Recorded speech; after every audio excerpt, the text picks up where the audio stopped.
اعوذ باللہ من الشیطان الرجیم بسم اللہ الرحمن الرحیم اللہم صلی علی سیدنا و مولانا محمد وعلی آلہ واصحابہ وبارک وسلم وصلی علیہ۔ السلام علیکم ناظرین، جمعہ کریم۔ جیو ٹیلی ویژن نیٹ ورک پر ہماری یہ خصوصی ٹرانسمیشن جو جمعۃ المبارک نشر کی جاتی ہے، آج آپ ایک مرتبہ پھر دیکھ رہے ہیں۔ شعبان المعظم کا ایک اور جمعہ ہمیں مل رہا ہے۔ اللہ تعالیٰ ہماری تمام عبادات قبول فرمائے۔ پروگرام کا آغاز ہمیشہ کی طرح ناظرین محترم اللہ سبحانہ و تعالیٰ کے خوبصورت کلام سے ہوگا، لیکن اس سے پہلے میں کچھ باتیں آپ سے کرنا چاہتا ہوں۔ پہلی بات تو یہ ہے کہ اب رمضان المبارک میں کم و بیش 12 دن رہ گئے ہیں، اور مرکزی رؤیت ہلال کمیٹی کے اعلان کے فوراً بعد انشاءاللہ ہم یہ جان سکیں گے کہ چاند کب ہوا۔ تو اب یہ کچھ دن شعبان المعظم کے باقی ہیں جو آپ کو رمضان المبارک سے ملاتے ہیں۔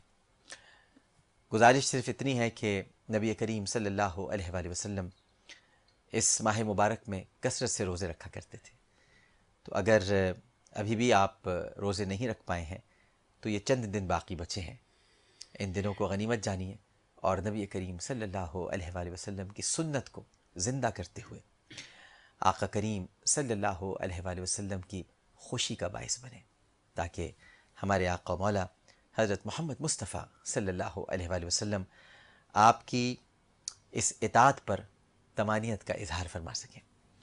ساتھ ساتھ میں آپ سے یہ بھی گزارش کروں گا کہ ہماری رمضان ٹرانسمیشن کا تقریباً آغاز ہو چکا ہے، اور آغاز سے مراد یہ ہے کہ تیاریاں شروع ہو گئی ہیں، لہٰذا آپ 1 اور 2 رمضان المبارک کے لیے شرکت جو کہ کرنی ہے سحر اور افطار کی ٹرانسمیشن میں، رجسٹریشن کرا سکتے ہیں، لیکن 2 رمضان المبارک کے بعد ہم پروگرام کے دوران ہی رجسٹریشن کریں گے، تاکہ ان سب کو شرکت کا موقع مل سکے جو ٹرانسمیشن دیکھ رہے ہیں اور اس نشریات میں آنا چاہتے ہیں۔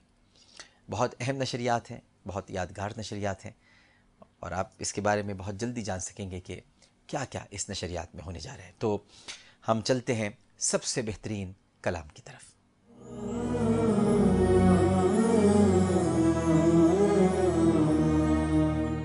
سب سے بہترین کلام، اور ہمارے ساتھ موجود ہیں قاری انوار حسین سعیدی صاحب، رکن مجلس عاملہ جامعۃ المصطفیٰ صلی اللہ علیہ وآلہ وسلم، رضویہ بلدیہ ٹاؤن۔ السلام علیکم۔ وعلیکم السلام۔ کیسے مزاج ہیں آپ؟ الحمدللہ، خیریت سے؟ آپ کی دعا ہے۔ بسم اللہ۔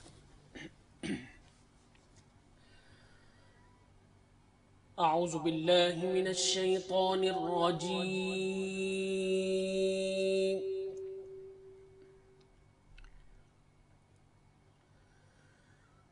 بسم اللہ الرحمن الرحیم۔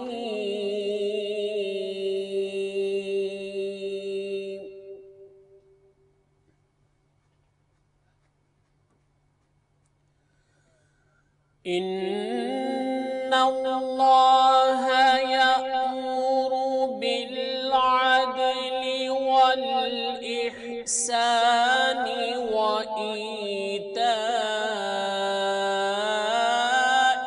ذی القربى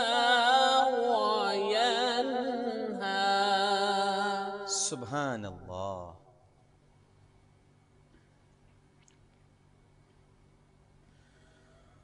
وینہا عن الفحشاء والمنکر والبغی یعظکم لعلکم تذکرون۔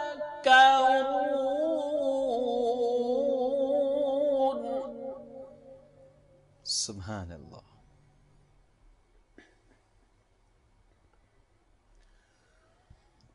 وَأَوْفُوا بِعَهْدِ اللَّهِ إِذَا عَاهَدتُّمْ وَلَا تَنقُضُوا الْأَيْمَانَ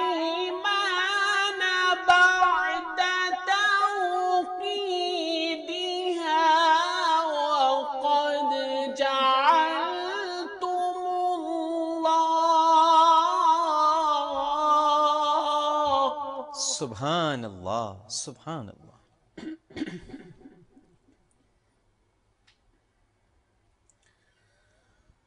وَقَدْ جَعَلْتُمُ اللَّهَ عَلَيْكُمْ كَفِيلًا إِنَّ اللَّهَ يَعْلَمُ مَا تَفْعَلُونَ.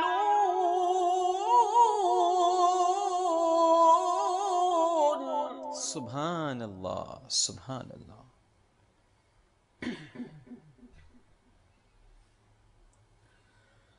وَقَدْ جَعَلْتُمُ اللَّهَ عَلَيْكُمْ كَفِيلًا إِنَّ اللَّهَ يَعْلَمُ مَا تَفْعَلُونَ.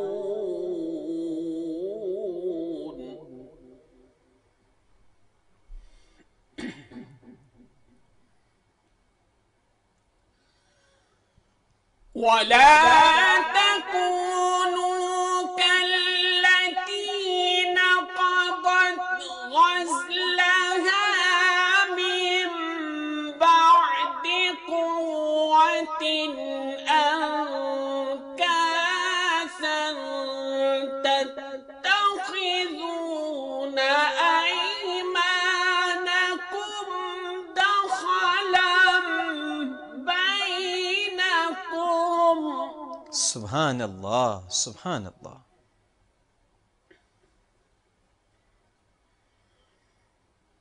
تتخذون أيمانكم دخلا بينكم أن تكون أمة اللہ.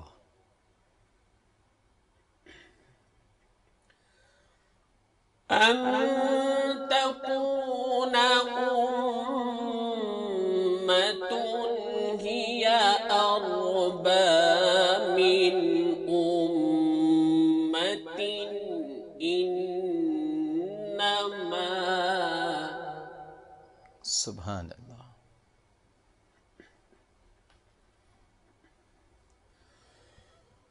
إنما يبلوكم الله به وليبينن لكم يوم القيامة ما كنتم فيه تختلفون.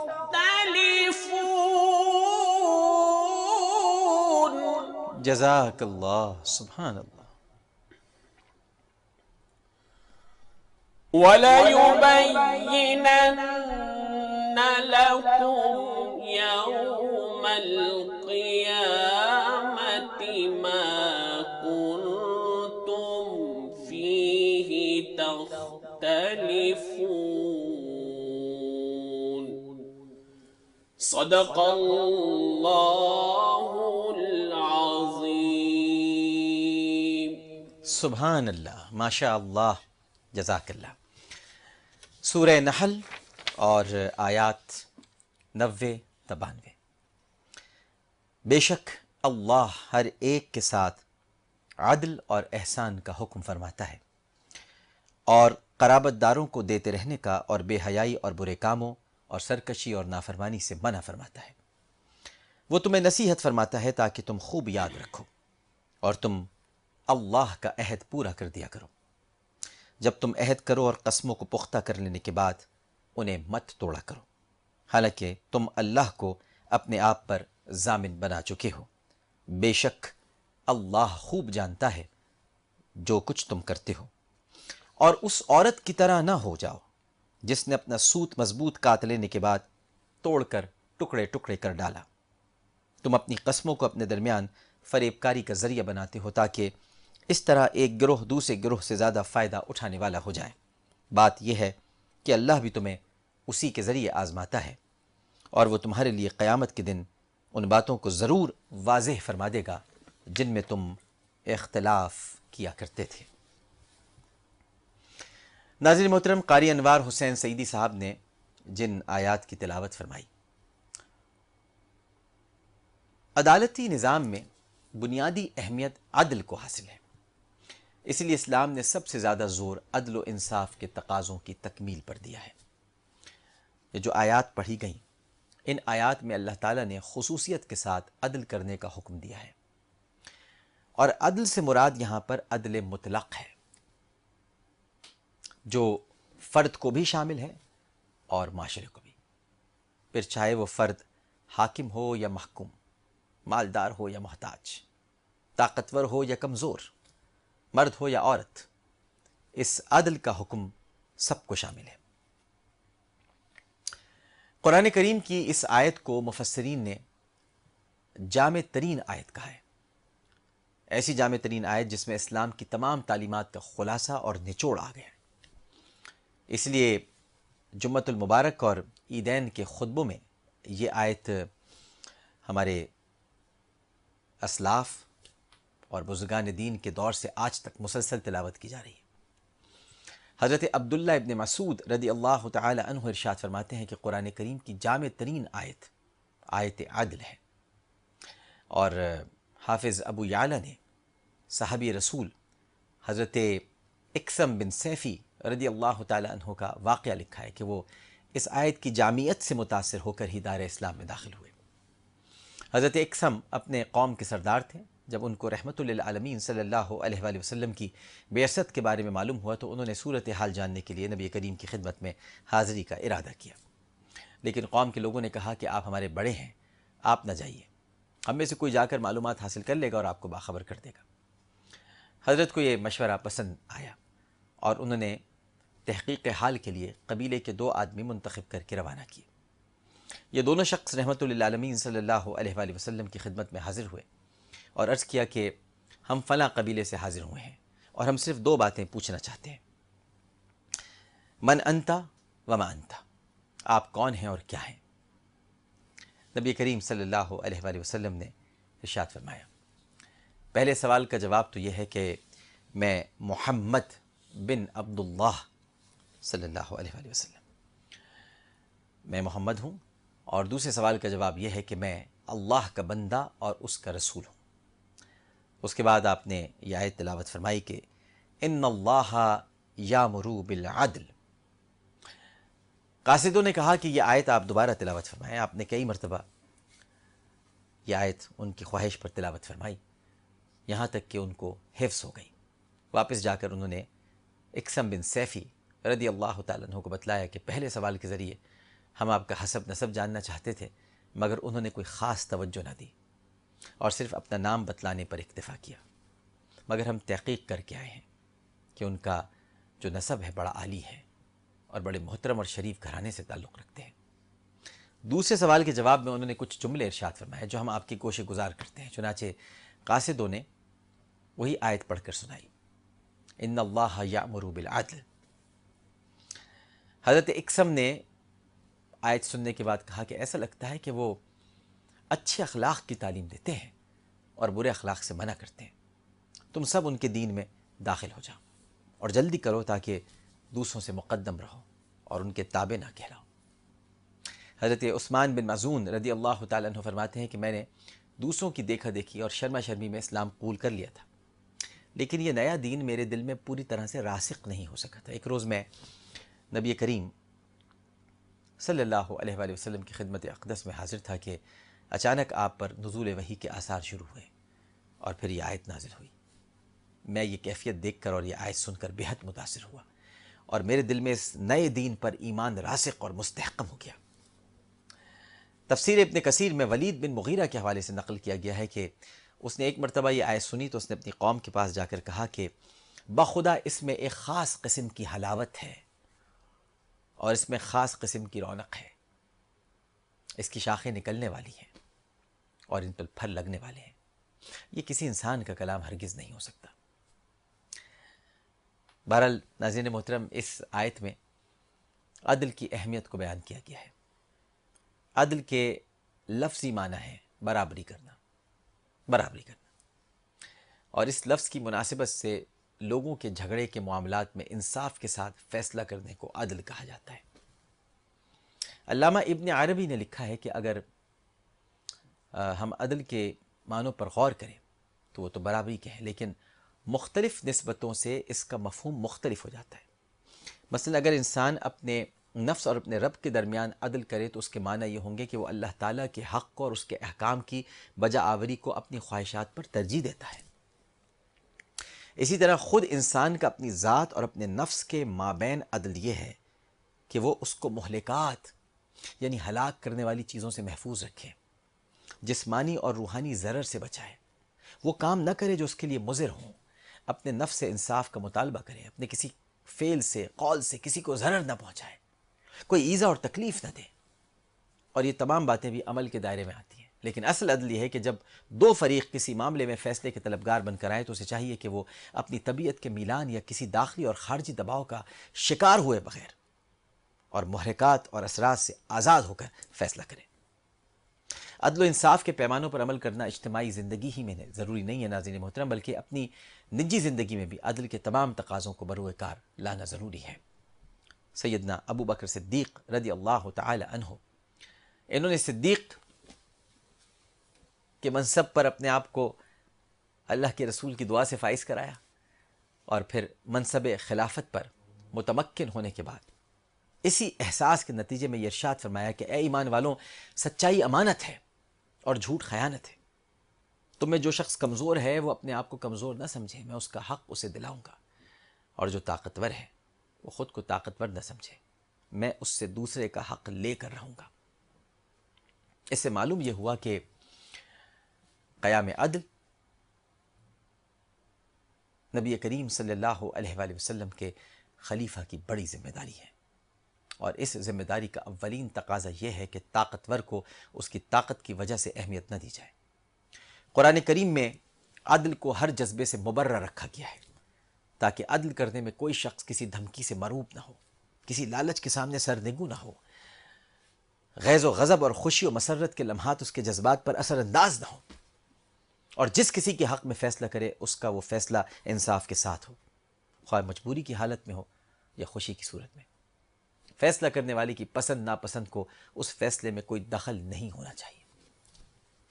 تو بہت ساری تفصیلات ہو گئیں، اور ان تمام تفصیلات سے اندازہ یہ ہوتا ہے کہ اسلام نے محکومین کے درمیان عدل کے قیام کو بڑا ضروری قرار دیا ہے۔ امام المسلمین اور حاکم وقت کا دینی فریضہ ہے کہ وہ لوگوں کو عدل فراہم کریں۔ روز قیامت جب تک اللہ تعالیٰ مظلومین کو ان کا حق نہ دلا دے گا، ظالموں کو کہیں جائے پناہ نہیں ملے گی۔ جامع ترمذی میں اللہ کے رسول صلی اللہ علیہ وآلہ وسلم سے مروی ہے کہ مظلوم کی دعا اللہ تعالیٰ بادلوں سے اوپر اٹھا لیتا ہے اور اس کے لیے آسمان کے دروازے کھول دیتا ہے، اور ارشاد فرماتا ہے کہ اپنی عزت کی قسم میں اپنے بندے کی مدد ضرور کروں گا، اگرچہ کچھ وقت کے بعد کروں، مگر ضرور کروں گا۔ بہت بہت شکریہ قاری انوار حسین سیدی صاحب آپ کا، شکریہ۔ ایک چھوٹا سا وقفہ لینے کے لیے جا رہے ہیں، اور وقفے کے بعد دوبارہ حاضر ہوں گے تو سب سے بہترین نصیحت کے ساتھ۔ السلام علیکم ورحمۃ اللہ، جمعہ کریم۔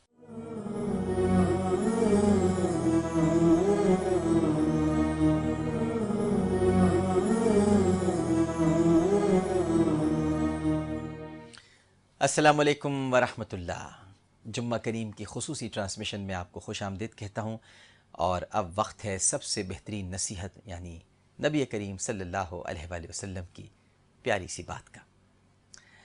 آج کی حدیث بہت خوبصورت ہے۔ دخول جنت کے اسباب کیا ہیں؟ ان ابی ہریرہ رضی اللہ تعالی عنہ قال، صحیح مسلم میں حضرت ابو ہریرہ رضی اللہ تعالی عنہ سے روایت ہے کہ قال رسول اللہ صلی اللہ علیہ وسلم، رسول کریم صلی اللہ علیہ وآلہ وسلم نے ارشاد فرمایا، من اصبح منکم اليوم صائما، تم میں سے آج کس نے روزے دار ہونے کی حیثیت سے صبح کی؟ قال ابو بکر رضی اللہ تعالی عنہ انا، سیدنا ابو بکر صدیق رضی اللہ تعالی عنہ نے عرض کیا میں نے۔ قال فمن تبع منکم اليوم جنازہ، پھر آپ نے فرمایا تم میں سے آج کس نے جنازے کی پیروی کی ہے؟ قال ابو بکر رضی اللہ تعالی عنہ انا، سیدنا ابو بکر صدیق رضی اللہ تعالی عنہ نے عرض کیا میں نے۔ قال فمن اطعم منکم اليوم مسکینا، پھر آپ نے فرمایا کہ تم میں سے آج کس نے مسکین کو کھانا کھلایا ہے؟ قال ابو بکر رضی اللہ تعالی عنہ انا، سیدنا ابو بکر صدیق رضی اللہ تعالی عنہ نے عرض کیا میں نے۔ قال فمن عاد منکم اليوم مریضا، پھر نبی کریم صلی اللہ علیہ وآلہ وسلم نے ارشاد فرمایا کہ تم میں سے آج کس نے مریض کی عیادت کی؟ قال ابو بکر رضی اللہ تعالی عنہ انا، حضرت ابو بکر صدیق رضی اللہ تعالی عنہ نے ارشاد فرمایا میں نے۔ فقال رسول اللہ صلی اللہ علیہ وسلم، اس پر نبی کریم صلی اللہ علیہ وآلہ وسلم نے ارشاد فرمایا مجتمعنا فی امرئ الا دخل الجنہ، یہ سب کام جب کسی ایک آدمی میں جمع ہو جاتے ہیں تو وہ جنت میں داخل ہو جاتا ہے۔ رواہ مسلم۔ یعنی آج روزے سے کون تھا، آج کس نے جنازے میں شرکت کی، آج کس نے غریب کو مسکین کو کھانا کھلایا، آج کس نے مریض کی عیادت کی، اور ساری باتوں کے بارے میں جواب ایک ہی ہستی کے پاس سے آ رہا ہے، سیدنا ابو بکر صدیق رضی اللہ تعالی عنہ۔ تو معلوم کیا ہوا کہ صدیق اکبر جنتی ہیں۔ دیکھیے ناظرین، رسول اللہ صلی اللہ علیہ وآلہ وسلم نے بنیادی طور پر اس حدیث میں 4 کاموں کے کرنے والے کے لیے جنت کی بشارت عطا فرمائی ہے۔ اور 4 کام کیا ہیں؟ نفلی روزے کا اہتمام کرنا، جنازے کے پیچھے چلنا، مسکین کو غریب کو کھانا کھلانا، مریض کی عیادت کرنا۔ اس حدیث سے سیدنا ابو بکر صدیق رضی اللہ تعالی عنہ کی فضیلت بھی ثابت ہوتی ہے کہ آپ نے نبی کریم صلی اللہ علیہ وآلہ وسلم کے تمام سوالات کے جوابات اسبات میں دیے اور تمام کار خیر میں اپنی شمولیت کا اظہار کیا۔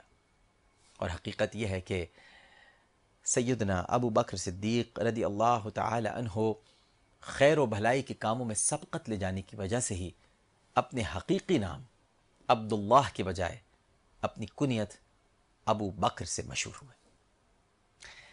سب سے بہترین نصیحت کے بعد ہم بڑھیں گے سب سے بہترین واقعے کی طرف، لیکن پہلے ایک وقفہ۔ السلام علیکم ورحمۃ اللہ۔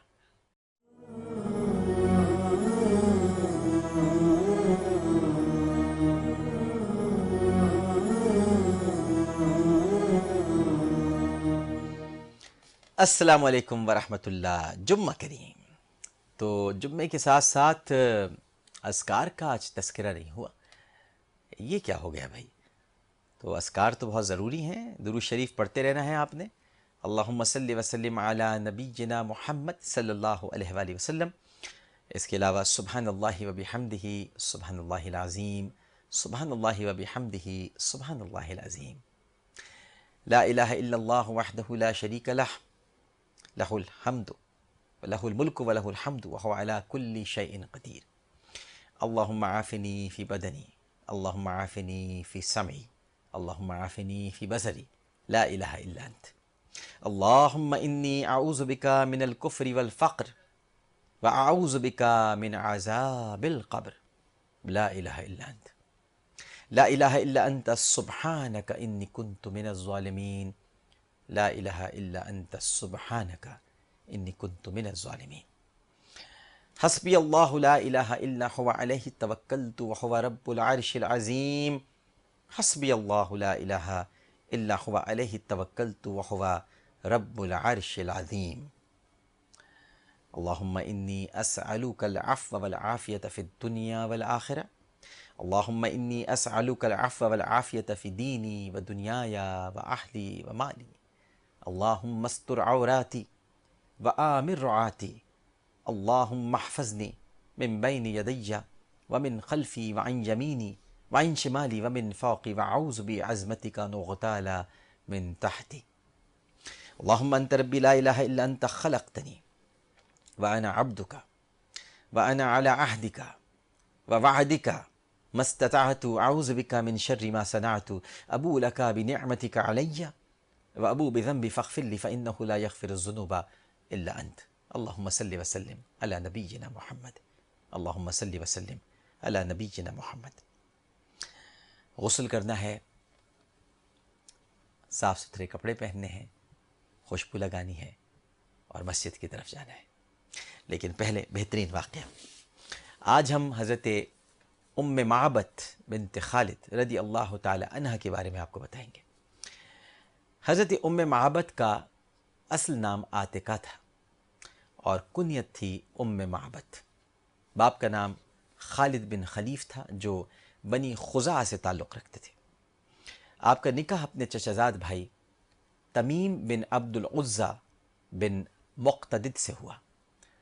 آپ کا قیام مکے سے مدینے کے راستے پر ایک مقام ہے جس کو قدید کہا جاتا ہے، وہاں پر تھا، جو ایک صحرائی جگہ تھی۔ حضرت ام معبد عربوں کی روایتی مہمان نوازی سے خاص طور پر متصف تھیں۔ آتے جاتے مسافر ان کے خیمے پر آرام کے لیے ٹھہرتے تھے، وہ انہیں پانی پلاتی اور حسب مقدور ان کی خدمت کیا کرتی تھی۔ نبی کریم صلی اللہ علیہ وآلہ وسلم ہجرت کے موقع پر جب غار ثور سے نکل کر عازم مدینہ ہوئے تو راستے میں ام معبد رضی اللہ تعالی عنہ کے خیمے پر گزر ہوا۔ نبی کریم صلی اللہ علیہ وآلہ وسلم نے ام معبد سے پوچھا، بہن تمہارے پاس کھانے کی کوئی چیز ہے؟ حضرت ام معبد رضی اللہ تعالی عنہ نے جواب دیا، اس وقت اور تو کچھ موجود نہیں ہے، یہ ایک بکری حاضر ہے، تھوڑا سا دودھ دیتی ہے جو آپ کے لیے کافی نہیں ہوگا، چاہیں تو اسے ذبح کر لیں۔ آقا کریم صلی اللہ علیہ وآلہ وسلم نے ارشاد فرمایا کہ اگر اجازت ہو تو ہم اس کا دودھ دھو لیں۔ حضرت ام معبد رضی اللہ تعالی عنہ نے حیرانی کے ساتھ کہا کہ بسط شوق، آپ چاہیں تو بالکل دودھ دھو لیجئے۔ نبی کریم صلی اللہ علیہ وآلہ وسلم نے بسم اللہ الرحمن الرحیم کہا اور برتن لے کر دودھ دھونا شروع کر دیا۔ اللہ تعالیٰ نے بکری کے دودھ میں اتنی افراط دی کہ وہ برتن فوراً لبالب بھر گیا۔ یہ دودھ نبی کریم صلی اللہ علیہ وآلہ وسلم اور آپ کے رفیقوں یعنی سیدنا ابو بکر صدیق رضی اللہ تعالی عنہ اور ان کے غلام یعنی حضرت عبداللہ بن عریقت، انہوں نے پی لیا۔ دوسری دفعہ پھر بکری کو دھوا گیا اور برتن پھر بھر گیا۔ یہ بھی نبی کریم صلی اللہ علیہ وآلہ وسلم اور ان کے رفقا نے پیا۔ پھر تیسری بار بکری کو دھویا گیا اور برتن بھر گیا۔ یہ دودھ نبی کریم صلی اللہ علیہ وآلہ وسلم نے ام معبد کے لیے چھوڑ دیا اور آگے روانہ ہو گئے۔ حضرت ام معبد رضی اللہ تعالیٰ عنہ کا بیان ہے کہ جس بکری کا دودھ نبی کریم صلی اللہ علیہ وآلہ وسلم دوہا، وہ بکری سیدنا فاروق اعظم رضی اللہ تعالی عنہ کے عہد خلافت تک ہمارے پاس رہی۔ ہم صبح و شام اس کا دودھ دوہتے تھے اور اپنی ضرورتیں بخوبی پوری کر لیا کرتے تھے۔ نبی کریم صلی اللہ علیہ وآلہ وسلم کے تشریف لے جانے کے بعد حضرت ام معبد رضی اللہ تعالی عنہ کے شوہر آئے۔ خیمے میں دودھ کا بھرا ہوا برتن دیکھ کر حیران رہ گئے۔ بیوی سے پوچھا کہ بھائی یہ دودھ کہاں سے آیا؟ ام معبد نے جواب دیا کہ ایک بابرکت نورانی صورت والے بزرگ تشریف لائے تھے، انہوں نے بکری کو دوہا اور خود بھی اپنے ہمراہیوں سمیت سیر ہو کر دودھ پیا اور یہ دودھ ہمارے لیے بھی چھوڑ گئے۔ ان دنوں ناظرین محترم نبی کریم صلی اللہ علیہ وآلہ وسلم کے بارے میں دور دور تک خبریں پہنچی ہوئی تھیں۔ مکہ یعنی مکۃ المکرمہ عرب کا مرکزی شہر تھا اور عرب کے کونے کونے سے لوگ یہاں حج اور دوسرے کاروبار کے سلسلے میں آتے جاتے رہتے تھے۔ جب وہ اپنے قبائل میں واپس جاتے تو لوگوں کو بتاتے کہ قریش میں ایک شخص پیدا ہوا ہے جو کہتا ہے کہ اللہ ایک ہے اور اسی کی پرستش کرو، بتوں کی پوجا چھوڑ دو اور جوا، چوری، بدکاری اور دوسری برائیوں سے باز آ جاؤ۔ چنانچہ ان قبائل میں رسول کریم صلی اللہ علیہ وآلہ وسلم صاحب قریش کے نام سے معروف ہو چکے تھے۔ حضرت ام معبد رضی اللہ تعالی عنہ کے شوہر کے کانوں میں بھی پیغام رسالت صلی اللہ علیہ وآلہ وسلم پہنچ چکا تھا۔ جب ام معبد نے رضی اللہ تعالی عنہ انہوں نے دودھ کا واقعہ سنایا تو بولے، یہ مسافر تو وہی صاحب قریش ہے جس کی مجھے تلاش تھی، ذرا تم ان کا حلیہ تو بیان کرو۔ حضرت ام معبد رضی اللہ تعالی عنہ نے بے ساختہ سید البشر رضی اللہ تعالی سید البشر صلی اللہ علیہ وآلہ وسلم کا جو حلیہ بیان کیا، تاریخ نے اسے اپنے صفحات میں محفوظ کر لیا۔ آپ نے کہا کہ پاکیزہ صورت، کتابی چہرہ، خوش خلق، نہ پیٹ نکلا ہوا، نہ چندیا کے بال گرے ہوئے، حسین و جمیل آنکھیں، ایسی حسین و جمیل، موٹی اور سیاہ، بال گھنے اور لامبے، آواز میں بھاری پن، سیدھی گردن، آنکھ کی پتلی روشن، سرمگی چشم، باریک و پیوست ابرو، سیاہ گھنگریالے بال، باوقار خاموش تکلم، یعنی باوقار اور خاموش تکلم، تکلم ہے لیکن باوقار اور خاموش ہے، یہ کیسا تکلم ہوا؟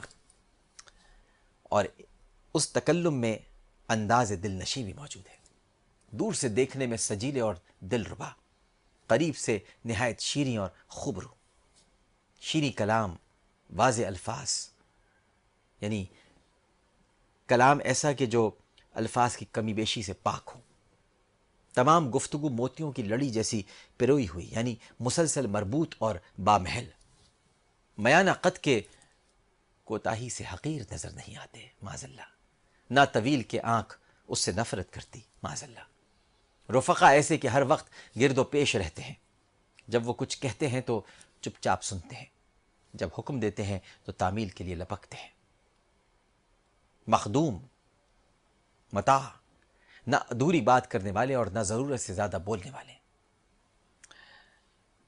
یہ ساری صفات سن کر ام معبد رضی اللہ تعالی عنہ کا خاوند بولا، یہ تو صاحب قریش ہے اور میں ان سے ضرور جا کر ملوں گا۔ حضرت ام معبد رضی اللہ تعالی عنہ کے قبول اسلام کے متعلق دو مختلف روایتیں ہمیں ملتی ہیں ناظرین۔ ایک روایت یہ ہے کہ ان کے کان میں صاحب قریش یعنی نبی کریم صلی اللہ علیہ وآلہ وسلم کے بارے میں اطلاعات پہلے ہی پہنچ چکی تھیں، اور جب پہلے پہل ان کی نظر نبی کریم صلی اللہ علیہ وآلہ وسلم کے رخ انور پر پڑی تو ان کے دل نے گواہی دے دی کہ یہ وہی صاحب قریش ہیں، یہ وہی توحید کے علمبردار ہیں اور نیکی اور ہدایت کا سرچشمہ ہے۔ بکری کا واقعہ دیکھ کر تو انہیں قطعی یقین ہو گیا کہ میرا مہمان معمولی مسافر نہیں بلکہ وہ جلیل القدر ہستی ہے جس کے لیے ابراہیم خلیل اللہ نے دعا مانگی تھی اور مسیح ابن مریم نے جس کی آمد کی خوشخبری سنائی تھی۔ حضرت ام معبد رضی اللہ تعالی عنہا اسی وقت صدق دل سے مسلمان ہو گئی۔ نبی کریم نے ان کے لیے دعائے خیر و برکت مانگی۔ دوسری روایت یہ ہے کہ رحمت للعالمین صلی اللہ علیہ وآلہ وسلم مدینہ تشریف لے آئے اور اس کے بعد ام معبد مدینہ پہنچی اور مشرف با اسلام ہو کر نبی کریم صلی اللہ علیہ وآلہ وسلم کی خدمت میں حاضر رہنے لگی۔ نبی کریم صلی اللہ علیہ وآلہ وسلم کے قیام قدید کے متعلق ایک اور روایت ہے کہ ام معبد رضی اللہ تعالی عنہ کی ایک بکری کے نبی کریم صلی اللہ علیہ وآلہ وسلم نے جب تھن چھوئے تو اس کے دودھ میں برکت کی دعا مانگی۔ اس کے علاوہ ام معبد رضی اللہ تعالی عنہ نے ایک دوسری بکری ذبح کی اور نبی کریم صلی اللہ علیہ وآلہ وسلم اور ان کے ساتھیوں کو کھانا کھلایا۔ حضرت ام معبد رضی اللہ تعالی عنہ کی زندگی کی دیگر تفصیلات تاریخ میں نہیں ملتی، لیکن یہ بکری کے دودھ دھونے والا واقعہ اتنا مشہور اور معروف ہے کہ اکثر و بیشتر تاریخ کی کتب میں اور خطبہ حضرات اپنی تقاریر میں یہ واقعہ ضرور بیان کرتے ہیں اور ہمیں کتابوں میں یہ واقعہ ملتا ہے۔ اور نبی کریم صلی اللہ علیہ وآلہ وسلم کے حلیے کے بارے میں یعنی حلیہ مبارک اس کے بارے میں جو ام معبد رضی اللہ تعالی عنہ نے بیان کیا ہے وہ تاریخ کی تمام کتابوں میں موجود ہے۔ اس لحاظ سے حضرت ام معبد رضی اللہ تعالی عنہ کا مقام، ان کی عظمت اور ان کی فضیلت سب پر واضح ہو جاتی ہے۔ ایک چھوٹا سا وقفہ لینے کے لیے جا رہے ہیں اور وقفے کے بعد ہوگی سب سے بہترین عقیدت۔ ہمارے ساتھ موجود ہوں گے جناب عمران شیخ اتاری صاحب اور محمد ریحان قریشی۔ السلام علیکم ورحمۃ اللہ، جمعہ کریم۔